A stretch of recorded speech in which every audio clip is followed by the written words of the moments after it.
한국직업방송과 연합뉴스TV가 함께 만드는 취업 전문 뉴스 투데이 고용플러스입니다. 네, 철도 노조의 파업이 사상 최장기인 한 달을 맞았습니다.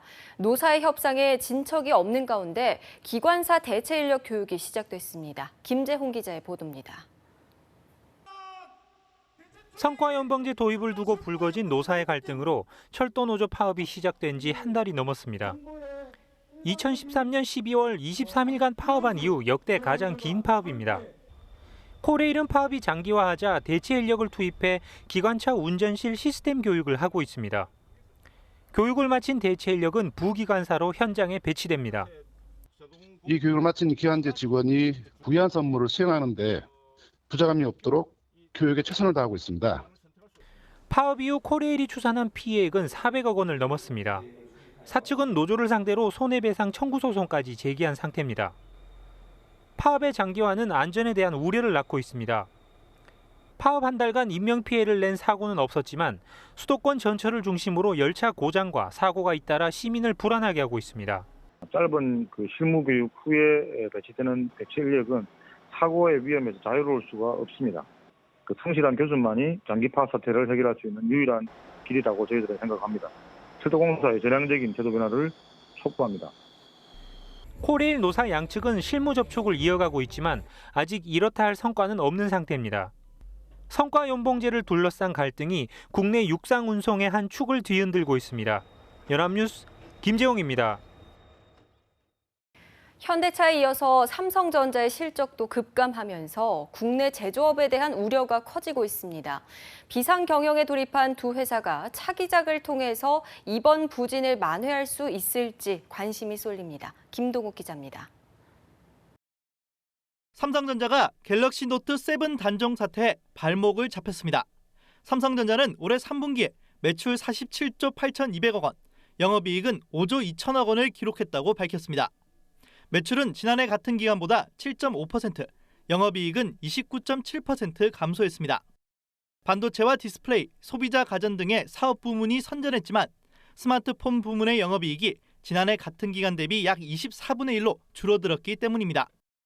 현대자동차도 5개월간의 파업 여파로 3분기 영업이익이 29% 감소하는 등 6년 만에 가장 저조한 실적을 내놨습니다. 두 회사의 부진 탓에 3분기 제조업의 국내 총생산 성장률은 마이너스 1%를 나타내 국내 제조업에 대한 우려를 키웠습니다. 제조업 증가율이 상당히 낮게 나왔는데요. 갤럭시 노트 7 단종, 그다음에 현대차 파업, 자동차 부분에 그런 것들이 많이 영향을 미친 것 같습니다. 관건은 두 기업이 부진을 털어내고 만회에 나설 수 있을지 여부입니다. 삼성전자는 4분기 지난해 실적 수준을 회복한 뒤 내년 초 인공지능 서비스를 도입한 갤럭시 S8을 출시해 다시 실적 성장에 나선다는 계획입니다. 비상경영에 돌입한 현대차 역시 11월 신형 그랜저로 분위기 반전에 나서기로 해 수익성 개선에 성공할 수 있을지 관심이 쏠립니다. 연합뉴스TV 김동욱입니다. 은행의 평균 수신금리는 소폭 올랐지만 2% 이상 이자를 주는 정기예금 상품은 사라졌습니다. 한국은행이 발표한 9월 중 금융기관 가중 평균 금리에 따르면 정기예금 금리는 1.33%로 한 달 전보다 0.03%포인트 올랐지만 금리가 2% 이상인 상품은 사상 처음 0%로 집계됐습니다. 한편 지난달 예금은행 가계대출에서 주택담보대출 금리는 2.8%로 8월보다 0.1%포인트 오르며 두 달째 상승세를 이어갔습니다. 한은은 시중은행이 주택담보대출 관리 강화에 나서면서 주택담보대출 금리가 올랐다고 분석했습니다. 정부가 집값 급등 지역에 대한 규제 대책의 규모를 조율해서 다음 달 초에 발표합니다. 8.25 대책 이후 2개월여 만인데 정부가 내놓을 카드에 시장이 촉각을 곤두세우고 있습니다. 남현우 기자입니다. 정부가 부동산 경기 과열 현상에 대한 규제 대책을 다음 달 3일 발표합니다. 이번엔 전국을 대상으로 하지 않고 강남권 등 집값 급등 지역에 대한 선별 규제가 될 것으로 전망됩니다. 이달 들어 강남 서초, 송파 등 강남 3구 재건축 아파트의 3.3제곱미터당 평균 매매가가 사상 처음으로 4천만 원 선을 넘어서는 등 서울 분양가 상승세를 주도하고 있습니다. 그나마 정부가 과열 현상을 진정시키기 위해 매스를 댈 거란 얘기가 나오면서 잠시 주춤한 모양새입니다. 지난주 강남 3구 재건축 아파트 값은 0.10% 오르면서 전주에 0.42%보다 상승폭이 크게 줄었습니다. 이는 올해 3월 25일 이후 가장 낮은 상승세입니다. 개포동 주공 1단지와 잠실 주공 5단지는 호가가 최대 4천만 원까지 하락했습니다. 떨어지는 호가가 실거래가에 반영되는 정도에 따라 정책의 강도가 달라질 것으로 예상됩니다. 국지적 과열 현상을 보이고 있는 그 강남권을 겨냥한 맞춤형 대책이 나올 것으로 보입니다. 분양권 전매 제한이나 재당청 금지 등 저강도 대책이 나올 것으로 이렇게 예상이 됩니다. 앞서 정부가 내놓은 8.25 대책은 가계부채를 잡겠다며 주택 공급 물량을 줄이는 데 초점을 맞췄지만 오히려 투기 심리를 부추기면서 청약 시장을 더욱 달아오르게 했다는 비판을 받고 있습니다. 부동산 비수기를 앞둔 가운데 나올 이번 대책이 시장을 진정시킬 수 있을지 주목됩니다. 연합뉴스TV 남현호입니다. 청탁금지법으로 한국 사회에 일대 변화의 바람이 불고 있습니다. 퇴근길 풍경이 크게 변했고 공무원에 대한 각종 청탁도 눈에 띄게 줄었습니다.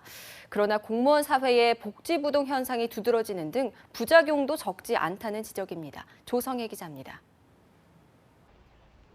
퇴근 시간대 광화문과 정부서울청사 주변 335 모여 저녁 약속을 가는 직장인들보다는 곧바로 집으로 향하는 사람들이 더 많이 눈에 띕니다. 아직도 모호한 법 적용 때문에 저녁 약속을 잡지 말자는 것이 대체적인 분위기입니다. 식사 자리에서 더치페이를 하는 것도 새로운 모습입니다. 낡은 접대 문화도 많이 달라졌습니다. 특히 공무원들은 난감한 청탁을 김영란법을 이유로 뿌리칠 수 있게 됐다며 크게 반기는 분위기입니다.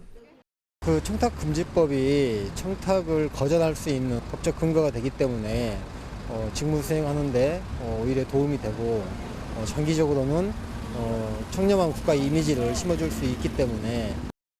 하지만 법 적용 기준을 둘러싼 혼선은 여전히 해소되지 않고 있습니다. 공무원들이 법을 핑계 삼아 본연의 임무인 대민소통과 민원 처리를 기피한다는 지적도 제기됩니다. 정부는 관계부처 합동 TF를 구성해 부작용 차단에 나섰습니다. 청탁금지법의 취지는 청렴 사회를 구현하기 위한 것이지 활발히 일하는 것을 막자는 것이 전혀 아닙니다. 기대와 우려가 엇갈리는 청탁금지법 시행 한 달.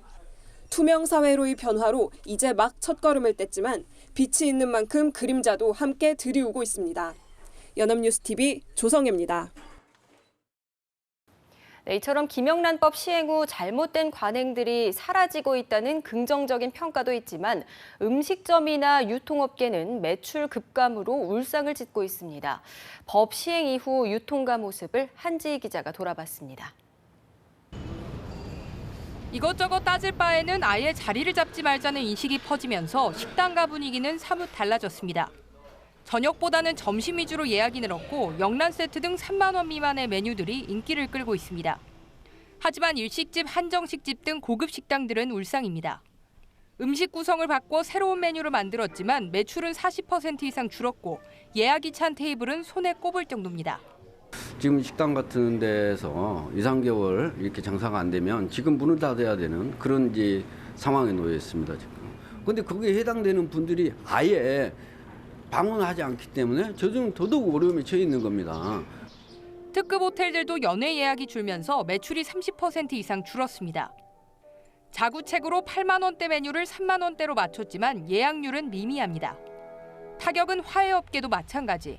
화환을 보내도 오히려 돌려보내기가 일수다 보니 거래량이 22%가량 뚝 떨어졌습니다.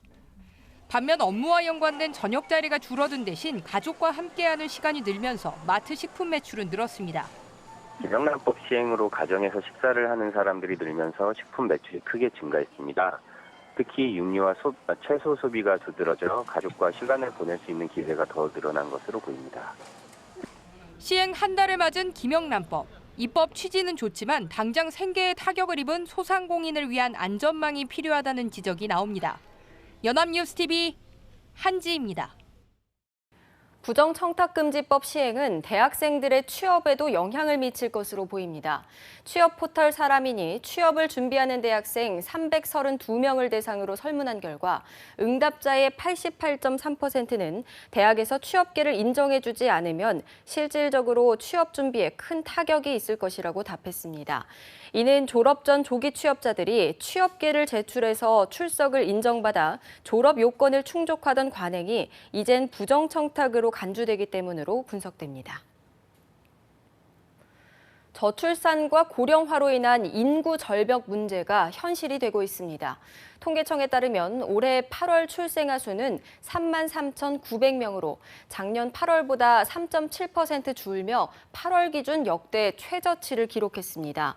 또 올해 들어 8월까지 누적 출생아 수도 28만 3,100명으로 작년 같은 기간보다 5.6% 줄며 역대 최소였습니다. 결혼은 8월에는 2만 3천 건으로 5.5% 증가했지만 올해 들어 8월까지 누계로는 18만 8,200건에 그치며 역시 역대 최소였습니다. 이 추세대로라면 올해 혼인 건수는 집계 이래 처음으로 30만 건 아래로 떨어질 전망입니다. 지적 장애가 의심되는 60대 남성에게 10년간 임금 한 푼 주지 않고 농장일을 시킨 전직 도의원이 경찰에 붙잡혔습니다. 피해 남성은 난방도 되지 않고 곰팡이가 가득한 숙소에 거주하며 암과 폐렴을 앓고 있었습니다. 장아름 기자입니다. 창고 같은 건물 안에 66살 A씨가 휴대용 산소 공급 기줄을 코에 끼고 힘없이 앉아 있습니다. 지적장애 증세가 있는 A씨는 전직 도의원인 67살 오모 씨의 농장에서 10년 동안 임금 한 푼 받지 못하고 일했습니다. 사회적 약자 보호를 위해 보호시설 점검을 하던 중에 농장에서 초췌한 모습의 노인이 비를 맞으면서 일을 하고 있는 것을 발견하고 이상하게 여겨 상담을 하던 중 이 사건을 인지하게 됐습니다. 오 씨는 지난 2006년 전북 순창에서 A씨를 데려와 곡성과 장성에 자신의 농장 두 곳에서 일을 시켰습니다. 임금은커녕 작년부터 통장을 관리해준다며 오 씨의 기초연금 중 210만 원을 가로챘습니다. 암치료비로 쓰자며 A씨 명의의 논을 팔게 한 뒤 350만 원을 마음대로 인출했다가 경찰 조사가 시작되자 다시 입금하기도 했습니다. A씨는 시멘트 바닥에서 전기장판에 의지한 채 라면과 김치로 끼니를 때우며 일하다가 식도암과 폐렴 진단을 받았지만 반일을 계속했습니다. 아픈 데는 1월 초에 알았어요. 12월 달부터 아팠대요. 근데 그 안에 병원에 한 번도 안 갔다 오더라고. 기록을 싹 보는데. 근데 이제 많이 아프니까 이제 연락이 와서 다 그냥 깜짝 놀랐어요. 속이 엄청 상하더라고요. A씨는 요양병원에서 치료를 받으며 다른 보호자들 탓에 만나지 못했던 가족과 30여 년 만에 다시 만나게 됐습니다. 연합뉴스 장아름입니다. 일본 정부가 육아휴직 중 일정 기간을 남성에게 할당하는 파파 쿼터제 도입을 검토한다고 일본 언론이 보도했습니다. 당국은 현행법상 육아휴직 기간을 1년 6개월에서 2년으로 연장하고 이중 일정 기간을 남성이 사용하도록 관련 규정을 개정하는 방안을 검토 중입니다. 파파 쿼터제란 남성에 대한 육아휴직 의무 할당제로 노르웨이에서 1993년 도입해 북유럽을 중심으로 실시되고 있습니다. 일본은 저출산 대책으로 여성의 사회활동 촉진을 위한 지원책 마련에 부심하고 있습니다.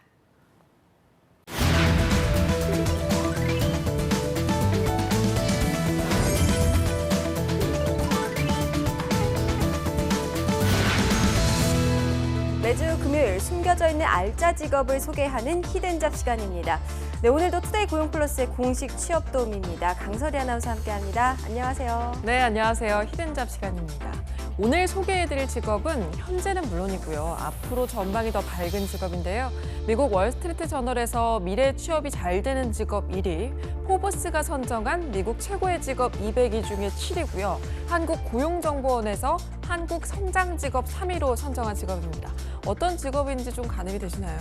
네, 유령 매체들이 아주 유망하다고 추천한 직업 같은데요. 뭔지 궁금하니까 빨리 알려주세요. 네, 알겠습니다. 오늘 제가 소개해드릴 직업은 바로 작업치료사입니다. 조금 생소하시죠? 환자가 독립적인 생활을 할 수 있도록 재활을 돕는 직업이라고 하는데요. 오늘 히든잡 시간에서 자세히 알아보겠습니다.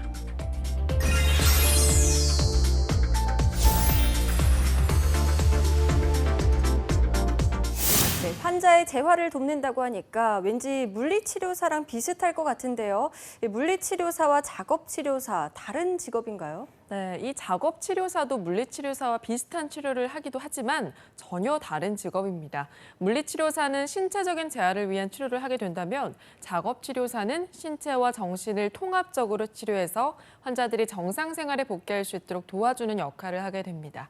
치료사라는 타이틀로 보건복지부의 면허를 취득한 직업은 물리치료사와 작업치료사 이 두 가지뿐이라고 합니다. 네, 그렇군요. 자, 그렇다면 이 작업치료사가 구체적으로 어떤 일들을 하는지 소개 좀 해주세요. 네, 이해를 돕기 위해서 물리치료사와 비교해서 예를 들어서 설명을 해드리겠습니다. 만약 누군가가 교통사고를 당해서 머리와 다리를 다쳐서 큰 수술을 받았다고 생각해 볼게요.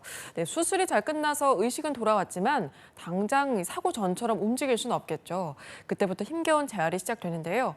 회복 초기에 본인의 의지에 따라서 신체 각 부위를 움직일 수 있도록 도와주는 사람이 물리치료사입니다. 발가락, 손가락 움직이는 것부터 시작해서요. 걷고 팔을 들어 올리고 목을 가누고 이런 기본적인 동작이 가능하게끔 물리치료사들은 여러 가지 의학적 기술을 동원합니다. 네, 그러니까 물리치료사는 회복 직후에 움직이기 힘든 부위를 움직일 수 있게끔 도와주는 거라고 생각하면 될 것 같은데요. 자, 그렇다면 작업치료사는 여기서 한 단계 더 나아간다고 보면 되는 건가요? 네, 맞습니다. 중증 환자들이 일단 물리치료를 통해서 재활 과정을 거친 후라도 바로 가정과 사회로 복귀하기는 쉽지가 않습니다. 숟가락 들 힘이 있는 거하고 숟가락으로 직접 밥을 먹는 거는 또 다른 영역입니다. 이른바 인지적인 영역인 거죠. 이 작업치료사는 물리적으로 회복한 환자들에게 인지적인 영역의 회복을 도와준다고 생각하면 조금 쉬울 것 같습니다. 네, 좀 더 포괄적인 재활 치료를 한다고 이해하면 될 것 같습니다. 자, 그렇다면 작업치료사가 되기 위해서 배워야 할 분야도 꽤나 전문적일 것 같아요. 네, 이 작업치료사는요, 3년제 혹은 4년제 대학에서 관련 학과를 전공해야 국가고시에 응시할 수 있는 자격이 주어집니다. 교과 과정을 살펴보면요, 해부 생리학, 공중보건학을 기본적으로 배우고요. 운동과 감각, 인지와 지각, 심리와 사회 발달 등의 과목을 필수적으로 이수해야 합니다. 그리고 그 후에 구체적으로 작업치료와 심리치료 과정을 세부 항목별로 배우게 됩니다. 네, 신체에 대한 이해는 물론이고 인지와 심리학까지 공부가 필요하다고 합니다. 자, 그런데 오늘 시작하면서 이 작업치료사가 미래의 유망 직종으로 선정됐다고 했는데 구체적으로 얼마나 유망한지도 좀 설명해 주시죠. 네, 이 작업치료사는 복지가 발전할수록 그 수요도 증가하게 되는데요. 요즘 고령화 사회에 진입하면서 치매 환자가 급증하고 있죠. 치매는 노령층에 집중되는 질병이고 완치가 불가능한 질병입니다. 그래서 사회적으로 해결해야 할 과제이기도 한데요. 작업치료사는 치매 환자들이 사회생활을 영위할 수 있도록 치료하는 전문적인 지식을 습득한 사람들입니다. 앞으로 계속해서 치매 환자가 늘어가고 그에 따른 국가적인 지원도 증가할 수밖에 없는데요. 그렇기 때문에 이 작업치료사에 대한 수요도 계속 늘어날 전망입니다. 네, 그렇군요. 자, 그럼 작업치료사가 되면 어떤 분야로 주로 취업을 하게 될까요? 네, 대학 병원이나 종합병원에서는 주로 물리적인 치료에 주력하기 때문에 작업치료사보다는 물리치료사에 대한 수요가 훨씬 많을 수밖에 없습니다. 그런데 작업치료사를 필요로 하는 요즘 급증하고 있는 병원이 있습니다. 바로 요양병원인데요. 요양병원은 2015년 기준으로 1,372개고요. 요양원은 노인 장기요양보험 도입 이후에 4배가 증가했습니다. 참 엄청난 숫자죠. 작업치료사들은 대부분 요양병원이나 요양원, 또 재활을 전문으로 하는 재활 전문 의료기관에서 일할 수 있습니다. 네, 우리나라에서는 작업치료사에 대한 인식이 낮지만요. 해외에서는 보수도 높고 또 유망 직업으로 꼽히고 있다고 합니다. 앞으로 복지 시스템이 확대되면서 그 수요가 증가할 것으로 예상되는 만큼 관심 있게 지켜보셔도 좋을 것 같습니다. 네, 지금까지 히든잡 작업치료사에 대해서 알아봤습니다. 강설희 아나운서 고맙습니다. 네, 고맙습니다.